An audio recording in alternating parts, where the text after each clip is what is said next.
L'auteur George R.R. Martin a tenu à remercier les fans de Game of Thrones qui ont accueilli avec joie le spin-off House of the Dragon et a profité de son message pour teaser la suite. Premier spin-off de Game of Thrones, le préquel House of the Dragon rencontre un vif succès auprès des fans. La plongée dans les guerres de succession au sein de la dynastie Targaryen passionne les foules, pour le plus grand plaisir des showrunners mais aussi de George R.R. Martin, l'auteur de la saga littéraire.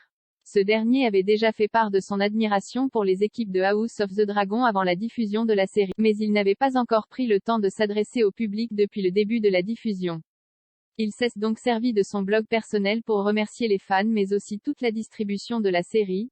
La série a commencé fort et n'a fait que se renforcer. Merci à vous tous qui regardez et participez à sa popularité. Et merci également à notre incroyable distribution et à notre équipe. Nous sommes maintenant à plus de la moitié de la saison, je voulais écrire sur le blog après les débuts, je l'ai vraiment fait, mais le temps m'a échappé. Millie Alcock et Emily Carey étaient incroyables en tant que jeune Rhaenyra et jeune Alice, n'est-ce pas? Avec quel épisode de dimanche, Emma Darcy et Olivia Cooke ont pris le relais en incarnant les versions adultes des personnages. Je pense que vous les aimerez aussi. Ou les détesterez, peut-être.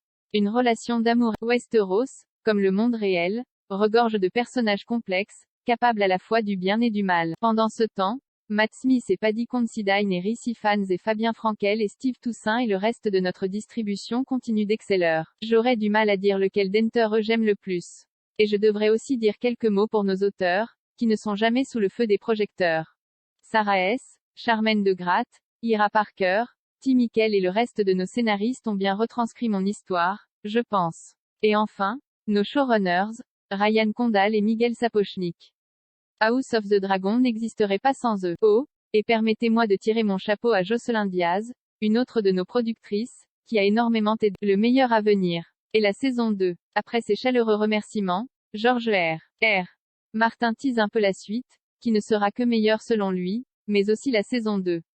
House of the Dragon a déjà été renouvelé pour une seconde salve d'épisodes, dont la PRE accent aigu production a déjà commencé. J'espère que vous appréciez House of the Dragon autant que moi.